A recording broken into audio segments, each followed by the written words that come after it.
Well, I find it difficult. I find it incredibly difficult to get my ideas into a focused, um, like stay on task. Maybe it's some of my childhood trauma or something of this nature.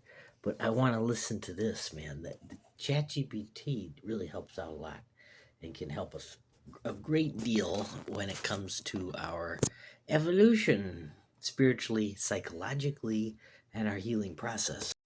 I'll keep the personal, reflective tone you like while grounding it in universal insights. ChatGPT is amazing. It really helps out. Here's a draft. Shining light on the invisible.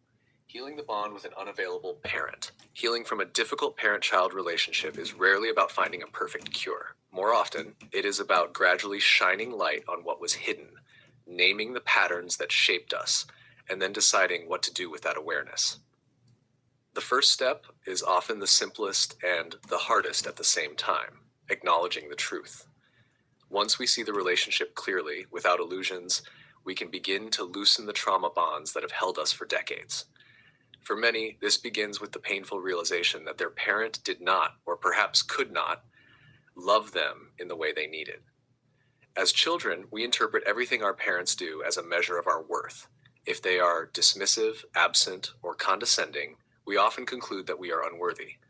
As adults, however, we can begin to see that their actions reflected their own limitations, not our value. This is where the light first enters, through the cracks of truth, the pattern of emotional avoidance.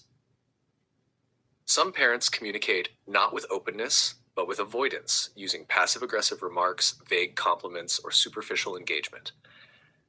An adult son or daughter in this situation learns to adapt. Confrontation feels dangerous, so instead they share podcasts, write letters, send videos, or drop hints, hoping their parent will finally get it. Too often the parent does not. Instead, the parent may respond with a short text, a distracted remark, or silence. Psychologist Scott Peck explained that what often masquerades as love is not love at all, but dependency or control.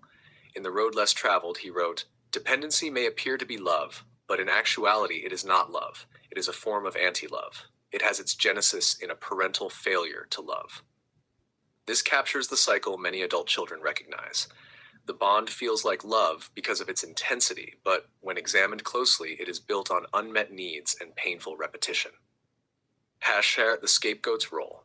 In many families, roles emerge that keep the system intact. One sibling may be the golden child, another the peacemaker, and another the scapegoat. The scapegoat is often the one who refuses to play along with the family's illusions. They see through the facade of perfection and dare to name the dysfunction. Because of this, they are subtly or overtly cast as the problem. This scapegoating process pushes the adult child further away. Through Robin Dunbar's framework of social circles, we can see how even birth family can end up in the outer layer, the group we only see once a year, if at all. If at all. For the adult child who longs for closeness, being treated like an outsider is deeply painful. Yet it also clarifies a truth. Blood does not automatically guarantee belonging in the innermost circle of intimacy. Redefining love. Here again, Peck offers clarity.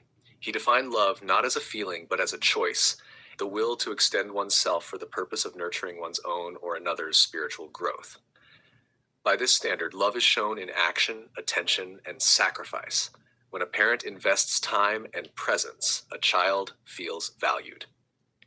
Peck reminds us, the time and the quality of the time that their parents devote to them indicate to children the degree to which they are valued by their parents. When children know that they are valued, then they feel valuable. Many adult children realize, sometimes painfully, that their parent did not extend themselves in this way. The parent may have claimed to love them, but their actions told another story. This truth is sobering, yet it is also liberating. It reveals that the lack was not in the child's worth, but in the parent's capacity. Forgiveness as liberation.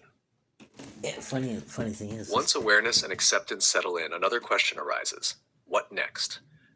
When growing up, I remember this a lot. Paul used to call me worthless. That was his nickname for me. That stuck with me for years. It sticks with me today. Anytime I hear the word worthiness or I remember Paul, worthless, right? And you think, you think to yourself, maybe I am worthless. Maybe I have zero value. I am completely unnecessary. I am completely valueless, a valueless member of the clan, of the tribe, as it were, of the, not in the club.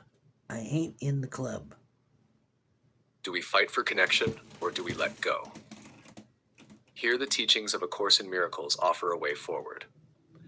Lesson 121 declares simply, forgiveness is the key to happiness. Forgiveness here does not mean condoning hurtful behavior or pretending it never happened. It means releasing the grip of resentment that keeps us tied to the past.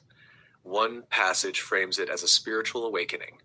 I would awaken from the dream that I am mortal, fallible, and full of sin, and know I am the perfect Son of God. Forgiveness allows us to see ourselves not as damaged by our parents' failings, but as whole beings with inherent worth. Another meditation expands on this. Forgiveness is letting the veil of separation be lifted from my mind. When guilt is gone, there is only innocence to see. Here is peace. Here is eternal love. Here is happiness. In this sense, forgiveness is a release of illusions. The illusion that our parents will one day become who we want them to be, or that our value depends on their approval. Living and letting live. In the end, healing is not about achieving reconciliation at any cost. It is about finding peace in the truth. For some, this means maintaining minimal contact and moving the parent to the outer circle emotionally. For others, it means no contact at all. What matters most is no longer beating the proverbial dead horse, no longer exhausting oneself trying to draw water from an empty well. The paradox is that by releasing unrealistic expectations, we gain freedom. We may never have the parent we wanted, but we can cultivate relationships that reflect the love and presence we deserve. In this way, we carry Peck's definition of love into our own lives, extending ourselves toward those who nurture our growth and toward our own healing. Conclusion. Awareness is the first step, shining light on what was hidden. Acceptance follows, and with it, grief. From there comes forgiveness, not as erasure, but as liberation.